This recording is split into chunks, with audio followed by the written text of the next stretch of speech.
તો આ બધું સાફસૂફ કરવા અને રાજકોટને સ્વસ્થ રાખવા માટે પણ બધાય રાજકોટવાસીઓની પણ જવાબદારી છે. એવું નથી કે મહાનગરપાલિકાવાળા શું કરે છે ને ઓલા શું કરે છે.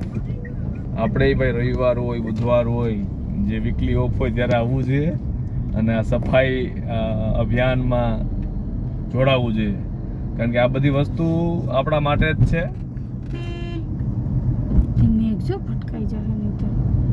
અત્યારે તમે જોઈ શકો છો આ હાલત કેવી છે, ધૂળની ડમરી, અને જો ટુ વ્હીલ વાળા ભાઈ પણ ગાડી નથી હાંકી શકતા એવી હાલત થઈ ગઈ. એટલે આ એક બસ આપણે આપણી મોજ શોખ માટે સિટીનું અને પોલ્યુશનમાં ન નાખી શકીએ. જાહેર જનતાને અપીલ હતી કે ભાઈ આ વખતે રેસકોર્સ ગ્રાઉન્ડની અંદર રમવામાં આવે હોળી, બાર રોડ ઉપર આવો પ્રદૂષણ કરવામાં ન આવે. છતાંય હોળીનો આનંદ લીધો છે.